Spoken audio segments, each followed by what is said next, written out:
Chris, I got monkeypox. Yeah. I can't. You can't do it. How did you get that? They say home is where the heart is, so I wonder why a motherfucker always feeling heartless. Gonna adjust myself here. Welcome to another episode of Doubly Negative. As always, I'm Chris here with my co-host, and good friend Kyle. Kyle, how are you? I'm okay, Chris. How you doing? Doing all right. I tried to bubble up the intro a little bit because we've actually got some stuff to talk about. I feel like it's been a while since we've talked about personal stuff. Maybe? Yes. So, back to Yeah, our we kind roots. of went into the relationship advice rabbit hole a little bit. Yeah, and that's not going anywhere, but we're not gonna, spend too much time on it, depending on, what we got going on in our lives, because we can't just make drama for ourselves for the sake of the show, and we don't lie to you guys. So maybe that's what we should start doing, lying. Make up fake stories. I love lying.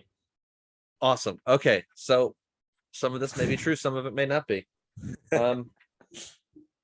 So I guess we can start off with my issues because I'm selfish, one, and two, because yours seem more severe than mine. Mine aren't that big. I'm doing okay with them. So still going to the gym, 3 weeks strong, doing all the exercises.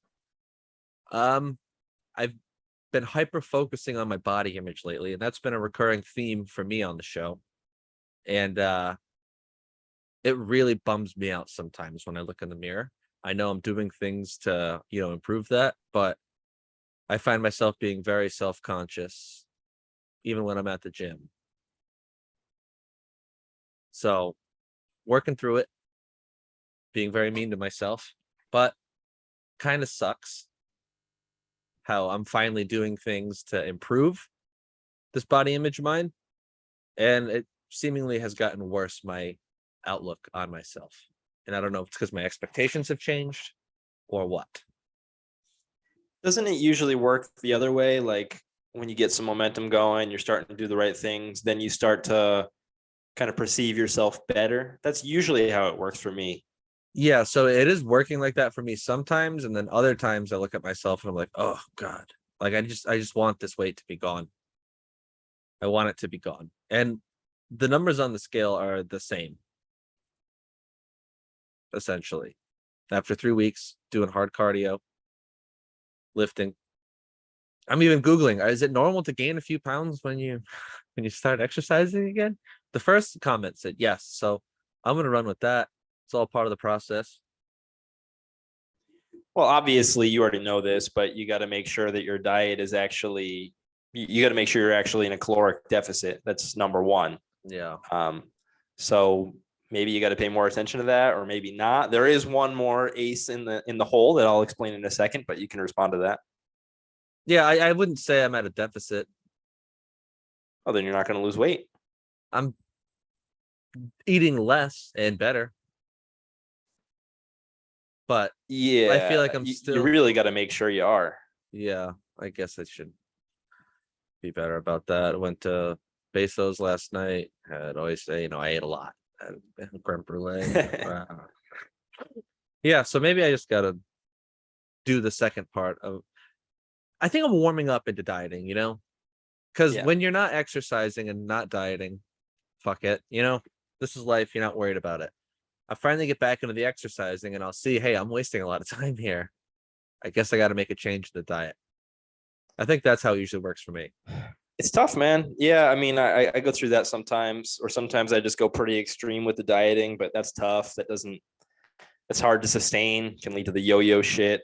Yeah, which we do. We like the yo-yo. It's tough too, because a lot of people act like it's so simple. Like all you got to do is find your, what do they call it? Your base calories, like what you're burning normally, and you can find a calculator for that. But who knows how accurate that is? And then you got to actually count the calories, and that's difficult. I don't know if I've ever done that successfully. I mean, when you're cooking or whatever, how do you measure accurately? You just gotta, I don't know. You just got to be sure that you're eating a lot less than you do when you're an asshole, I guess. Yeah. So I'm a little bit less of an asshole, but still a fucking prick, I guess. I'm not There an you go. asshole. I'm just that prick. Hmm. So, all right. What's the second ace in the hole? I hope it's has nothing to do with food or exercising because I'm ready. Yeah, well, this is something I read about a few years back, and it's pretty interesting. Not many people know about this, where it's not one of the commonly talked about things, but they tell you shouldn't weigh yourself obsessively. Mm-hmm. You shouldn't be looking at the number all the time. And one good reason for that is because it's not always accurate in terms of fat content. So what I'm talking about here is something I read about. It's this guy named Lyle McDonald, I think. He was this Olympic speed skater, and now he's a really respected guy with nutrition and stuff. But anyway, he wrote this paper. It was about, oh, hello. Michelle came in to give me an espresso. I told her it was okay, and then I forgot that I told her it was okay. Sorry, it's okay, of course. That's Michelle, and there's Ollie screaming in the background. Sorry about that, Kyle. Thanks, Michelle. Okay. So the paper was about so you got fat cells. Mm-hmm. Not just you, by the way. Sorry. No, that you've got fat cells. I thought you might pick that out. Okay, yeah, I got fat cells. Go on. So what happens when you're losing weight is your fat cells deplete with fat, but then they fill up with water. Mm-hmm. So for this reason, you might actually lose a bunch of fat, but the scale might say the same thing because now that fat's been replaced with water. So sometimes, and this happened to my mom, I explained this to her because she was getting really down about herself. Like she was really in a caloric deficit. She was working hard, but the scale didn't move for like a week or something like that. But then all of a sudden she lost 4 pounds. So I think the paper had the word whooshes in it in the title. And that's what'll happen sometimes. Sometimes your weight will stay the same, even though you're technically losing fat. And then all of a sudden you lose 4 or 5 pounds because all that water's gone too. So it's just like that mechanism that's pretty interesting that I had never heard about until I read about it. Yeah. So what you just told me is don't worry about a caloric deficit yet. You'll lose that water shortly. That's what I heard in my fat brain. What I'm saying is don't get too obsessed about the number on the scale because you might be losing weight, but yeah. I've always been good about not really worrying about the number on the scale and just how I look. But I think now that I'm at this point in my weight where the scale means a lot, I just really want that. I've gotten to the point of, holy fuck, that's got to come down. I've always thought judging yourself based on how you look is definitely better than weight, of course. Yeah. But it's also tough because it happens slowly. Mm-hmm. So I was always pretty good at judging myself based on like athletic performance, especially with like body weight stuff like pull-ups, for example. So if your pull-ups are going up, that's there you go. That's good because that means you're either losing weight and your strength is staying the same, or your strength is going up and your weight's going the same. But anyway, like if you're working out in a few different ways and those are going in the right direction, you're eating pretty healthy, you can't go too wrong as long as you're working out and dieting to some extent. Yeah. And, I did notice my Stairmaster exercise the other day. I was able to go harder for longer. Like same amount of time, but I was able to up I fluctuate the levels. I've been trying to crush the Stairmaster, trying to get double cheeked up. I just want, a nice ass, really, which is weird for a guy, but as a former powerlifter, you take a lot of pride in your cheeks and your quads. Absolutely. So my main area of focus.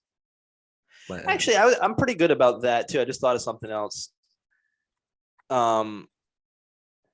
It can help if you shift what you're focused on to kind of benefit yourself in like this way. Like, let's say you're doing the Stairmaster, you're also lifting, and you got all these different exercises, right? Sometimes I would kind of focus on whatever I'm getting better at.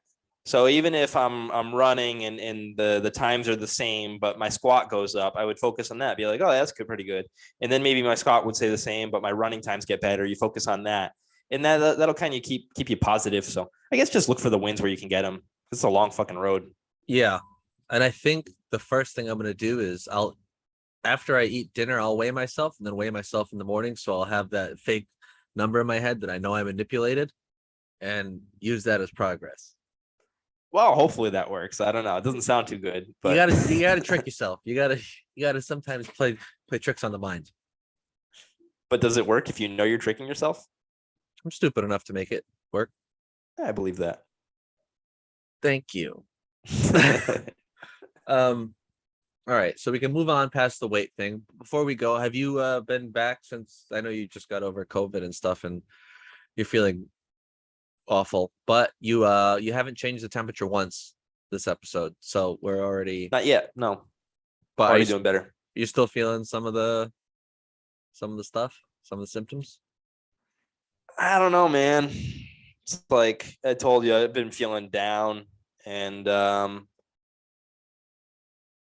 don't think I'm still sick, but I'm just really lazy and unmotivated, and it could be entirely mental, or it could be, what did you call it? You called it the post-COVID blues. Yeah. I like that. So yeah, I don't know. we'll skip the other thing because I know we said we were going to talk about me first, but that's a good segue. We'll go into what you're dealing with. I feel like it definitely makes sense because you just kind of get your like in this instance, you get your ass kicked for 2 weeks. You can't do anything like physical, so that's one thing that you're out of the routine of. You can't see anybody because you have COVID, so you're just kind of stuck within four walls. And I think that's what kind of, led me into that little anxiety attack when I had COVID, that mixed with the copious amounts of edibles. But the, being stuck thing didn't help.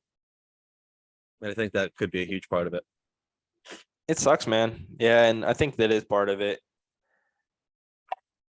Like, not really socializing too much except with Tika. Yeah. Just makes me feel like out of practice and just like uncomfortable around people.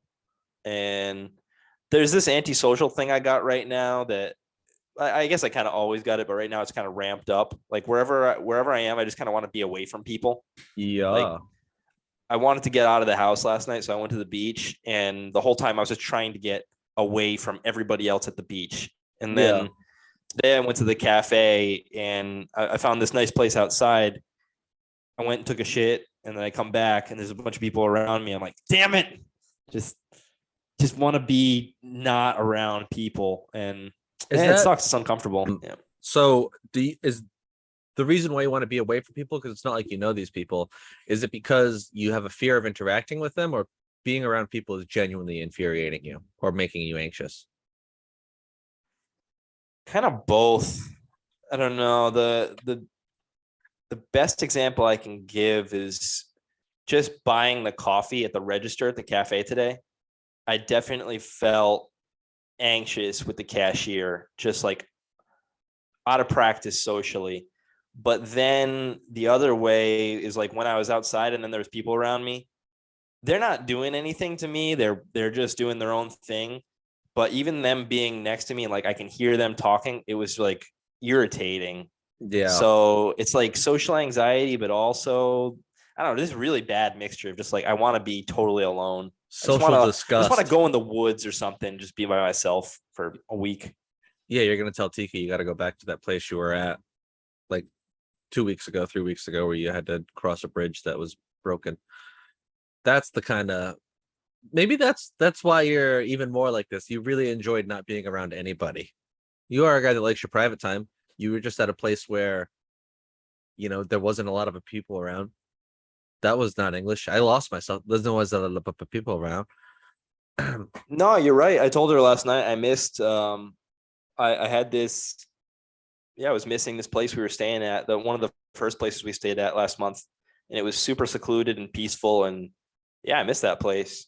And I think a little bit of it has to do with, I moved into the other place that I'm in now, and it's totally fine, but I don't feel like I have as much space. Like the neighbor's right there, and I don't have to see them, but they're just right there. You know what I mean? Yeah. Like you had a pretty private area where you were before, with like a whole outdoor spot where you could exactly sit. So Yeah. you don't have that like a similar outdoor area where you can just chill No. outside and no one's gonna be around. No. Oh, you see, you're a guy that likes to be secluded. If you're not going to be in a secluded area like you were before, I feel like you kind of need a spot where you have that little, you know, outdoor place to just chill. I think I do, man. Because like it's one thing to be hanging out in your room all the time and it's just these four walls. And you go outside, you're uncomfortable because the people are right next to you. Like you can't, at least there, you feel like you're going out. You feel like you're leaving the house. You're getting sunlight. You're feeling better. But you don't want to do that now because you don't have your own spot. I think you're right. I think this is a huge part of it. I think it has to be. Yeah. Like you had like a private pool, didn't you? Yeah. You don't have that now.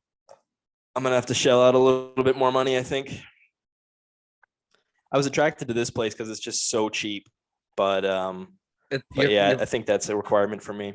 You're finding that it's not worth the less money to sacrifice the other things. Maybe, yeah. That's an important thing to do in life is, yeah, like you want to save money where you can, but at the same time, is the cost that the extra cost you'll be spending worth it? Yes. Sometimes you don't find out until you actually make the move. Luckily, you're in a spot where it's not like you just bought a home. You got to sell it. You can just say, yeah, this spot's not working for me. Next month, I'm going to move. I think you're right, man. Definitely. And it's, yeah, you look at it as an investment. It's like, I get caught up in that sometimes. Yeah. Like sometimes with gym memberships and stuff too. Like there was a while where I was going to this super cheap gym. And the gym that I liked was way more expensive. And I was like, oh, it's too expensive.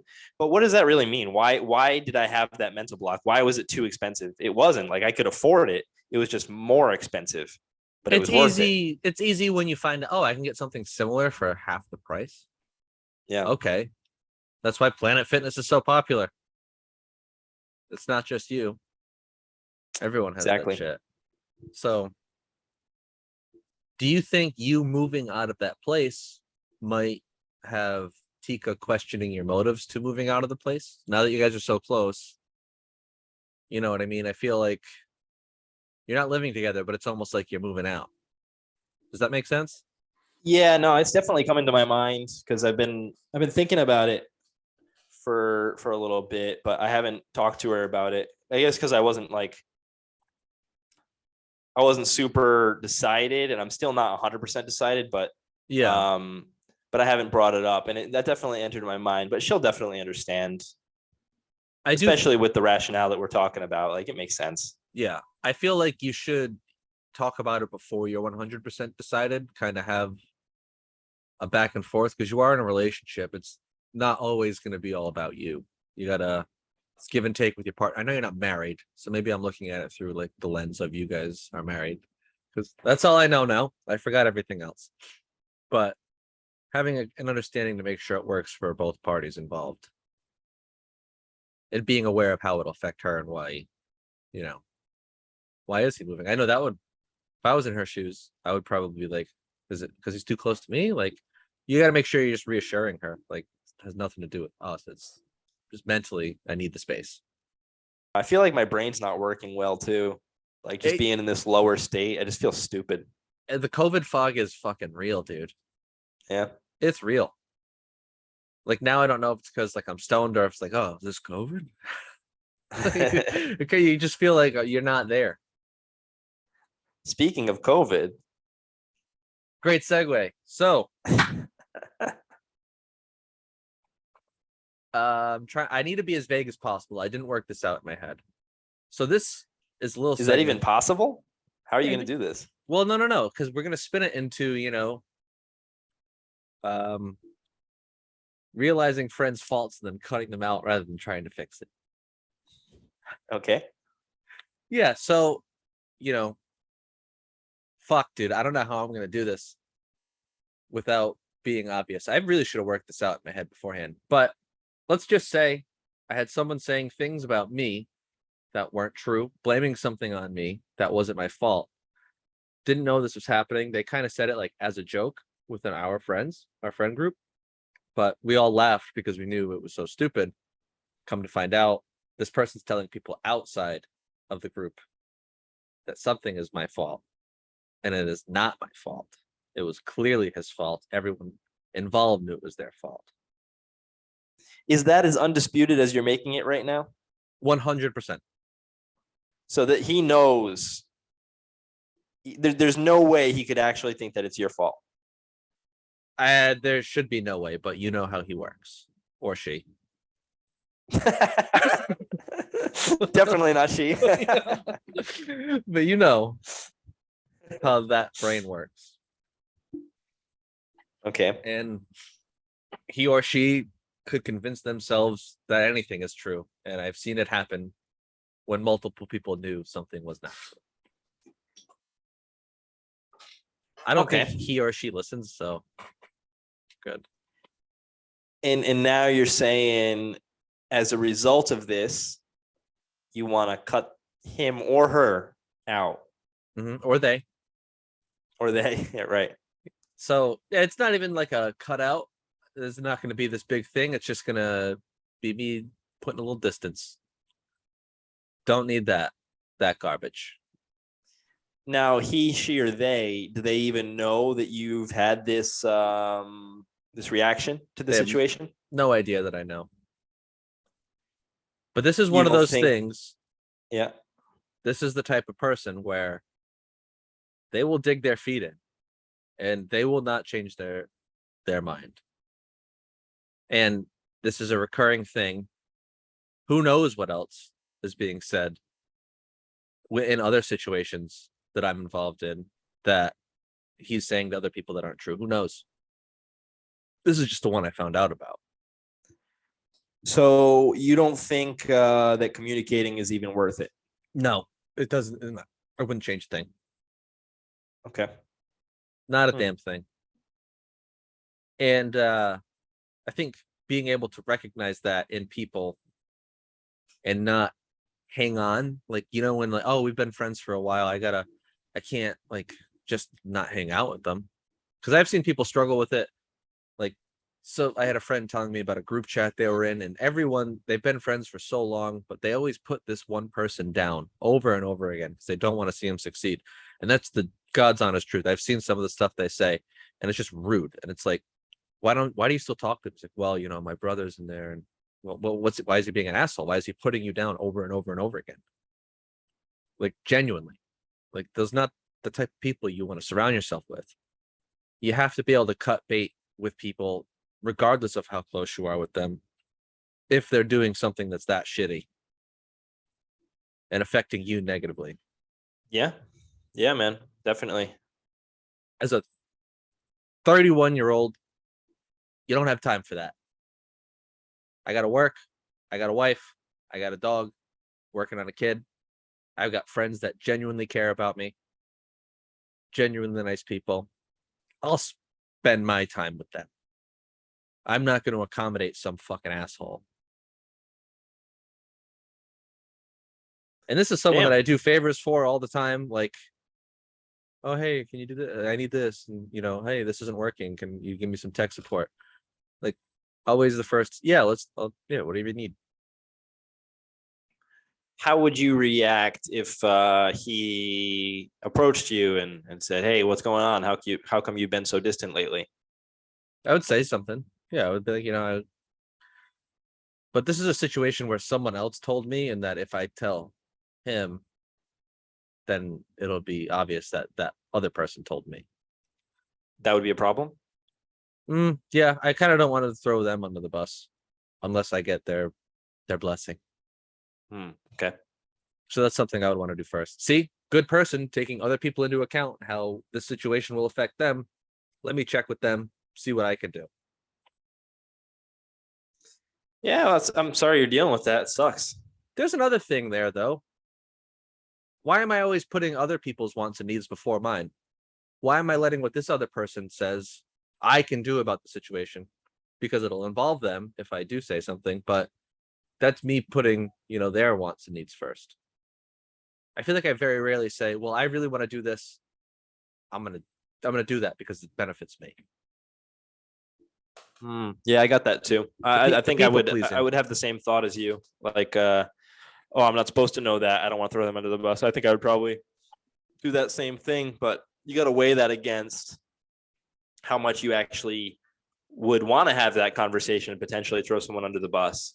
Yeah. It sounds like you kind of did that calculation subconsciously, like you already knew the answer. Yeah. But I don't know No if bus you do throwing. want to communicate with this guy, maybe it's worth it. I don't know. Yeah. No, I don't think it is. I'd rather keep this other person uninvolved, and maybe it'll work itself out. I'm not saying this is it, it's done. But if that person happens to be like, hey, what's going on? Oh, dude, my bad.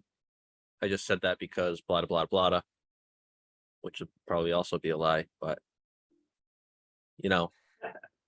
you were here, right? Half an arm's length with the rest of my friends. And now if things get, reconciled, you're going to be here, full arm's length away. Maybe over time you'll get a little closer again, but I won't mind hanging out with you. But we're not what we were. Okay. So you see this as a very big offense. It's just annoying. Like, you're painting me out to be a villain with something that was not my fault at all to benefit yourself. That's selfish behavior. Behavior that I don't have time for. It's not even, it's just, why are you doing that? How do I trust you with anything? Given the nature of your bullshit. Why? It sounds like you're doing the right thing then. Yeah, I guess I haven't really dealt with anything like that in a while, but I guess you do have to kind of analyze relationships in that way. Like, how much is the relationship worth it to you, and how much difficulty is it causing? Are they offending you in any way, hurting you in any way? And if that equation doesn't work out in the person's favor, then yeah, what are you doing? Why are you keeping that person around? Yeah, there's no need for it. Like I said, I'd still enjoy the person's company, but like, that's not us anymore. You're at an arm's length away. Then I will keep you there until further notice. Yeah, I guess I did have something like that a couple of years ago. There was this guy. I don't know. Wouldn't really call him my friend, but we went surfing once and we hung out a couple times. And then he did something kind of similar. I found out that he was talking about me in a negative way to other people. And I pretty much instantly just actually I did it the same way you're doing it, because I guess it depends how close you are in the first place. But like, if he was a close friend and somebody I valued, I probably would have had it out with him. But in this case, he just messaged me a few times. I just never replied. Just like, fuck you, man. And it definitely depends on the offense. But in this situation, it was very clear that he had no loyalty towards me whatsoever. Like, you were just someone to do that hobby with, surfing. He didn't have many other surfer friends, so guess what? Yeah, this fucking guy will go. Yeah. So yeah, I guess I did have a kind of a similar situation. Yeah, it's just one of those things where you got to really weigh it out, because repeat offenders, they'll just do the same thing. And the whole talking negatively behind your back, but like being nice to you, it's such bullshit. Like, if you really think negatively of a person, why do you want to spend time with them? Why is he reaching out to you to hang out, but then talking shit about you? You're getting some wild stuff over there. I mean, I remember from our birth, there was a story that I've been wanting you to tell, and it's been 2 years, and I still think about it every day. Oh, that was a Texas story, but yeah. But you get yourself into some shit. I feel like Didn't I tell that story? I thought I told that story. I don't know. That was one you were like, absolutely not. So I was like, okay, all right, I'm not gonna push. So this is just my, quarterly reminder that I think it would do really well. We're just a couple gossipy guys here, huh? We like to gossip. We like to mix it up a little bit. I've been watching gossipy shows. That's what I do. Have you? Yeah, I love reality TV. Love reality. What are you watching now? All Star Shore. It's a place where like all these reality TV players go and play this game, and it's a whole week Angelina from Jersey Shore's on it. We got Blake from The Bachelor on it, or Bachelorette on it. There's like Jersey Shore, fucking London Shore that I never heard about, but a mix of all these people from different reality shows in one. How is it? It's pretty good. It's pretty good. Lots of drama, and it's on Paramount Plus, so they let the swears fly. It's not bleeped out, so I like that. We got Bachelorette on Mondays. Angelina's got to be like 40 now, right? That's a long time ago. Still looks Does good. she? Yeah. Her nose is fucked. Well, let's not judge women here. No. I did think she was the most attractive. I think. Wait, did I? Which one is she? You got to Google her. Maybe it's JWoww. Definitely wasn't Snooki. Definitely not JWoww. I think I'm it... thinking of Sammy. Ron, stop. Yeah, we're real gossipy now. Yeah. This is actually just going to... You know what else I pushed a little while too? For you to start watching Bachelor and Bachelorette on Mondays, and then us have a little segment once a week where we talk about The Bachelor. I don't have access to cable TV though. I know. Is the season still going on right now? The for Bachelor or All Star Shore? Yeah, Bachelor. Yeah, well, it's Bachelorette. Yeah, there's 2 Bachelorettes. So, how deep are we into it? Like, probably a little less than halfway, give or take a few episodes. That's probably too far. We talking like 10 episodes? Yeah, we can pick it up next season. That's fine. All right, I promise you, I'll be on board. Because I love reality TV. Bachelorette used to be one of my favorites, but it's kind of fallen off. I like The Bachelor better just because I feel like there's more drama in the house when it's a house full of females. It's more, not more drama necessarily, but like I don't want to see drama that I know about. I'm a guy, I've seen all this drama. Hey, bro. Like I know that. That's ingrained in my DNA. I like seeing the other side of things. I agree. I like that too. Yeah. And the guys are just dumb. I remember something else I wanted to talk about. Yeah. The how did I phrase it to you in the chat? It was about how we are fascinated, but as a society, like we really like psychopaths, narcissists, sociopaths. And the way I was thinking about it is because have you seen these guys, Andrew Tate and Tristan Tate, pop up? Dude, I've only seen them pop up a few times, but he's so insufferable. I actually like him. You're going to take a hit with our female demographic. Go on. Well, I hate him so much. He's just saying he's there for shock value. Sure, it might be like funny because of just how ridiculous it is. He's got some points, though. I don't disagree with him.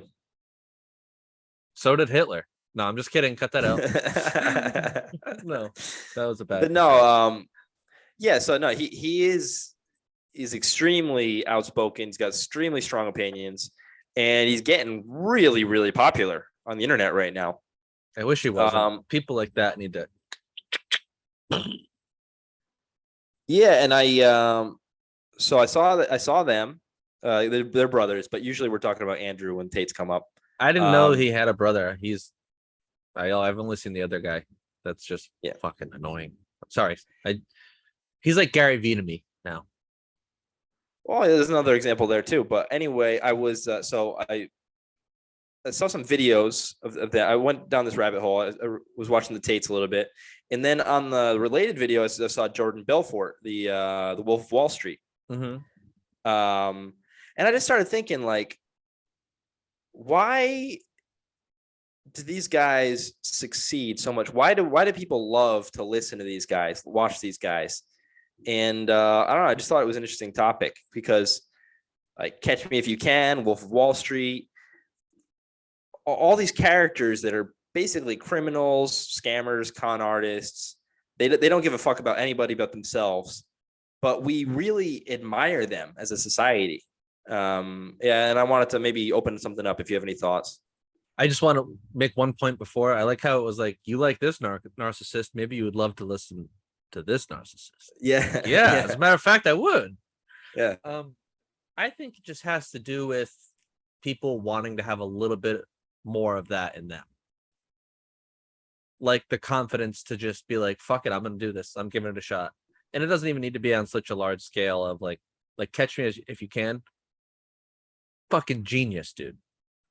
He was like genuinely unbelievably smart and very hard to catch. The movie is fucking phenomenal. That was like one of my favorite movies back in the day. Great movie. When he's pretending to be a doctor, looks broken. Do you concur? I concur. It was just so good. Leonardo DiCaprio plays it so well. Do you think if in Catch Me If You Can, the movie, they had an ugly guy play him, do you think he would still have been a successful movie and people would still look up to this character? Because he like famous really before the movie? Like obviously he had like a newspaper article written about him because it was back in the day, but like hearing the story, seeing it on film, and then having fucking Leonardo DiCaprio play it. I think it's the same thing as like Wolf of Wall Street. I think there's so many of these stories, or that other one, Inventing Anna. I think there's so many. I think there's so many people that have done similar things that you won't really hear about it until it gets picked up by Hollywood or something like that, and then all of a sudden everybody knows about it. But yeah, I don't know. And to answer your question about the attractiveness, I think it was more about charisma. I think I think like, for example, one of the first actors I think of when I think of charisma despite lack of attractiveness is Steve Buscemi. What he did in Boardwalk Empire. Did you ever watch that? I think I watched the first season. I need to watch it though, because I know it's a really good show. Absolutely remarkable in the way that he, Buscemi, he became the character who's this like larger than life boss of a guy in Atlantic City in the 30s or whatever it was, or probably earlier. But anyway, Buscemi is this pretty unattractive guy, objectively speaking, or by cultural standards, whatever. But he's got so much charisma. He's got such ability to act confidently that you can actually, like, it's totally believable that he's got these young hot girlfriends. You don't question it for a second, because he becomes that. You can see someone on the surface before knowing anything about them, not be attracted to them, and then when they start talking, by the end of it, you think, oh yeah, that's an attractive person. Only works for guys, though. No, I don't think so. Like, really? I've found girls attractive and then got to know them and went, oh no. Oh well, that is no. But I've seen it. I know that. What I'm saying, it can work both ways. But I've seen it. You're so fucking sexist lately, Kyle. I was trying. Yeah. He was just kidding. Well, I don't know. I think I'm definitely. He's winking right now. I took it to the sexist extreme, but it's far more commonly seen with men. You've done your research on that. It's just pretty intuitive, I think. Stop trying to be so safe. Come on. I'm not trying to be safe. I'm just trying to play both sides here. I play both sides, so I always win. Both side Chris is what they call him. Yep, Chrissy both sides. But yeah, back to the idea. I think what you said about why we admire those people, the narcissist or whatever. I think you're right. I think that was what I came to too. Is kind of they have something that we don't have. People that have maybe some self-esteem issues, some confidence issues. These people, the way they portray themselves, they just don't doubt their philosophy whatsoever, and they take action too. Like if you look at Catch Me If You Can or Wolf of Wall Street, whatever, these people, like, they don't waste time. Seemingly, apparently, they have this idea of what's right or how to get what they want, and they go for it. And people like me, there's a lot of people that have trouble with motivation sometimes. We see that, and we want some of that. I definitely think that's true. Yeah, and one of the key words you said there was how they portray themselves.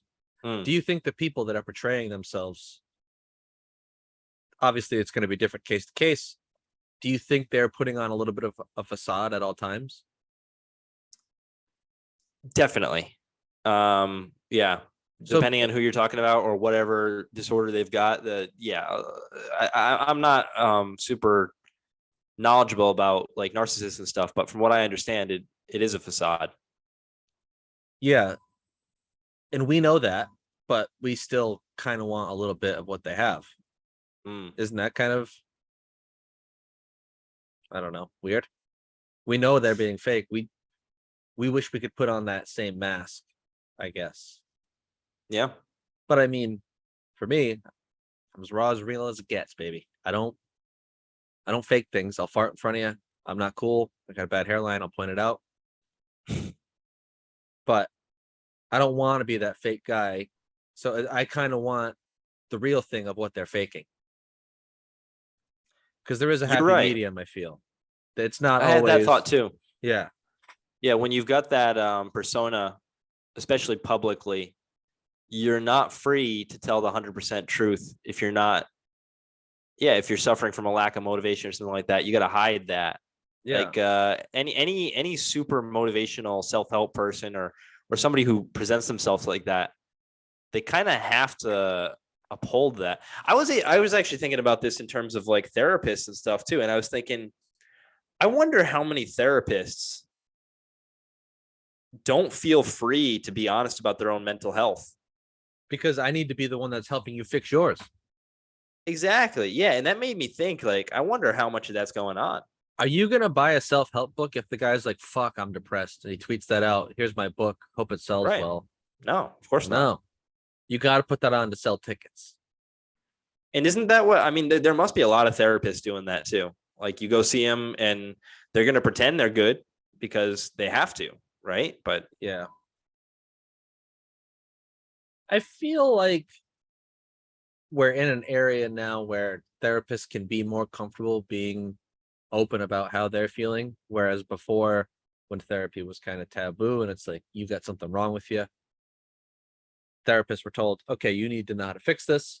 You went to school for this. There's no way you can be affected by it because, you're helping other people fix their stuff. You know how to fix your stuff. So just do that and also fix other people. But I feel like we know more now. And it's like, yeah, doesn't matter how well you know how to treat people with this. You can still feel similarly and not have an answer. I think that's true, but I just wonder if it still happens like that anyway. Where they are, yeah, probably. At least face to face with patients. Hey, good morning, doc. How you doing? Fuck. You have a minute? Yeah, like it just won't work like that. Yeah, that's kind of a professionalism thing too, I guess. Yeah, it's like you can't bring in your outside feelings into work. You got to separate work, deal with your stuff outside of work. But I wonder for therapists, like when you are in those moods and then you talk to someone that's dealing with something just horrible, that can't help you at all. It's a very tough profession. Yeah. Like imagine, with your post-COVID blues, you have to deal with someone who is just unbelievably depressed. And you're talking with them and trying to help them work through it. One, how do you find motivation to help them work through it? And two, how does that not just drag you down? Yeah, that whole thing about like you're the average of the people you interact with the most. What if all the people you interact with are just super down in the dumps all the time? Yeah, that's gotta rub off on you. Has to. I mean, that's probably what you're going through too right now. You just want to surround yourself with just yourself, and you're down in the dumps. So you just keep surrounding yourself with yourself. I want to. Yeah. Yeah. So you're just bringing yourself down. Yeah. How does that work if you surround yourself with nobody? Do you count in that? I don't know. I think eventually you just start losing all your social skills. We saw that with the pandemic. Just lose your mind. Yeah. When you come out and you're like, oh my God, I could see people again. And then you have to go interact with the cashier without a mask on for the first time. And you don't know how to keep your mouth. You're just like, you don't know how to do it anymore. Yeah. I don't know. I kind of miss the masks. Dude, don't be one of those guys. No, and it's not for like COVID or sickness. It's just because I don't want people to see my ugly mug. That's the point I'm at. Oh, block the face, right? No one knows it's me. I can wear. That probably didn't sound good over the microphone. Block my face. No one knows it's me. I can wear whatever the fuck I want. I could show up messy hair. No one knows it's me. I mean, some people might, but you get a little anonymity. What's up with this whole monkeypox thing? Are we going back in? No. I had a funny thought last night. You might need to cut it out. So I don't know if these stats are true. I think 98% of the people that are affected by it is the homosexual and bisexual community. I heard that on Rogan, so it might not be true. And I didn't look it up myself. Okay. But if that stat is true, and then you contracted monkeypox, but you didn't actually engage in any sexual acts with the same sex, how would you approach the situation if you came down with it? Would you like would you open it up telling with people? like would you open up, because sometimes I think it's obvious when you have it, right? I don't know. I think when you have monkeypox, you get like stuff like sores on your face and stuff. So if you got it and it wasn't from homosexual sex, which we here at Doubly Negative support, want to be clear on that, and you came down with it, how would you address the situation? Like, would you go out and like you're with your friend and you're like, dude, I know what it looks like, but that's not me. I don't know how I got it. Or would you just pretend like you had nothing? How would you approach it? Because everyone's gonna be looking at you like, oh, I didn't know Kyle was gay. Oh, it's tough because it's like as soon as you deny it, people are going to think that even more. So you're kind of in a bind. I think Rogan said 98% of the community was homosexual or bisexual human beings, and the other 2% were lying. Yeah, maybe. Absolutely could be. So why though? Why is it only affecting the gays? I'm not sure. I don't know if that stat's true. You look like you're doing research.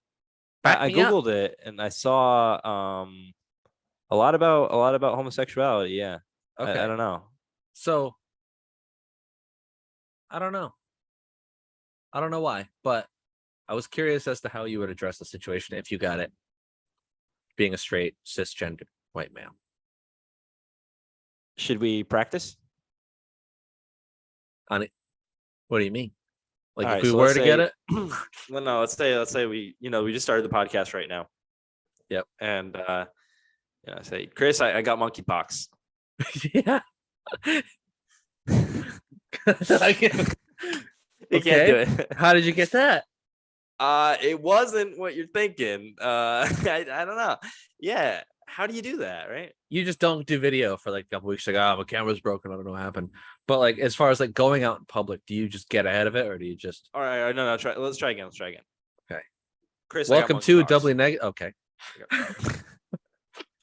All right, Kyle. Chris, I don't know what happened. I got monkeypox.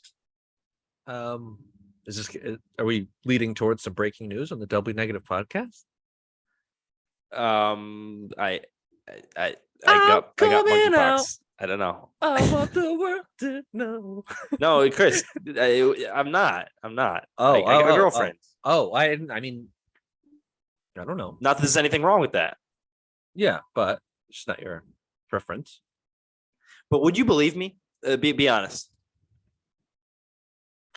I would believe you, but I would always have my feelers out. I'd be looking for other clues. Yeah.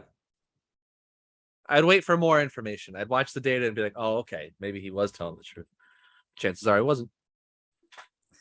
It's interesting too. It's still like that. It's like obviously most rational people know there's nothing wrong with being gay, but no. But some people would still hide it, and I don't know. Maybe you would hide it. Maybe you're gay. I thought about it, but I like boobs, so. What do you mean you thought about it? I didn't actually think about it. It's just I didn't expect the follow up there, so I figured I'd throw that in. And then, what do you mean? No, I like boobs. Did you ever think about it? No, it never really crossed my mind. You know, from a young age, when you see your first pair of tits on the TV, that's what you like, if that's what you like. But did you ever consider that maybe you would like the other thing too? Not like, oh, I think I might like that. You could always be like, oh, maybe I was supposed to be gay, but I just went too far with the straight thing, just because it's a funny conversation to have with yourself. Supposed to be? Yeah, like I'd have sex with Ryan Gosling if he asked. For the Would you? story. For the story. No, I wouldn't. Obviously, I can't do it. But That's not obvious. I'd be flattered. Hmm. I'd be pumped. How You about seem you? a little defensive. Hey, no, dude, no, I'm fucking not, dude. No, I mean, I'm married. Just the cover up the whole time. No, I like boobs and butts, especially my wife's. I want to make that abundantly clear. Yeah, I don't know. The thought of being intimate with a guy is pretty repulsive to me. Yeah, not for you. And I don't know. I've actually wondered that too. Like, is that Did it get beat? Is that- it get beaten out of me from a young age? That was a bad choice of words. Yeah, it is. No, but I've wondered, is that feeling, that gut reaction that I don't like it, is that a societal thing, cultural thing, or is that just me being totally straight? Do you know some people, there's like a lot of people think it's a spectrum, sexuality. It's like nobody's like 100% straight, or like most people aren't. A lot of people think that. But then when I like really think about it, like being intimate with a guy, I just really don't want to be. Yeah, I don't think. Yeah, that's not something I could do. Just not for us. Yeah. So that's all. I had a follow up. Oh, next time I we wish I was visit. gay. Next time What? we visit. Oh, dude, yeah, because like, imagine if we were married. It'd be way better. We'd be playing FIFA, getting drunk Yeah. all the time. It would end well. Huge It would- orgies. I don't think it would end well for us. Why? I think we would both like get really fat, and who knows? Maybe we'd push each other, literally and figuratively. Would you make me would you make that buffalo chicken pizza if I Yeah. asked for it? Yeah, I would definitely cook for you. I would definitely be the girl. I'd be asking for I that think. pizza all the time. I think I would definitely be the feminine one, even though you have the long blonde Oh. hair. It's just because I don't mind cooking. Hmm. Oh God, that's probably cut that out. Societally, if we're looking at things, how things were back in the day, I like to cook. I don't like to clean. That's on you. So you would be the bottom. We would work it out. We'd try both, see what we liked best. Hmm. And if we'll have to swap back and forth. I think I could do that. Yeah, Yeah. I could be flexible. Next time you're in Rhode Island, I'm going to say, Michelle, I want you to go out with the girls. I want you to go to Atlantic City. Here's my card. Do Yep. something. You're going to move in for a week, and we're going to do a trial run. An experiment, if you This- will. For science. For science. Yeah. And we'll see if it's something that we're interested in. And, we'll find out. A lot of content for Patreon on that. We'd have to switch to OnlyFans, I think, but there would be a lot of content, which I would totally do too. With you, if you wanted. If we What's get that? OnlyFans. Oh, okay. Yeah, I'm sure. Any way to make some extra cash. Probably just feet stuff though. Okay. I really would sell feet pictures, but I don't have good feet, so I'm gonna try to get Michelle to start selling some feet. You say that like it's like an unbelievable thing. Of course, dude. That'd be the best, easiest way to make money ever. Yeah, because we know someone who does it. They just sell feet pictures on. Do we? Well, me and Michelle know them, not you. Oh yeah. And they make decent money off it. They also have like a job, but it's just like extra cash. Like, here's a picture of my big toe, dude. Give me $200. That's awesome. Yeah. So check me out on feetfinder.com. Is that a website? Yeah. Are you going to it now? Yeah. Yeah. Feet Finder is a website. Uh-huh. It's not that hard to find feet. No, you can Google it. Oh my God. How does this work? Does it say search for feet near you? I've never actually been on the site. It says the safest and easiest website to buy and sell custom feet content. Well, son of a bitch. Are you getting on there tonight?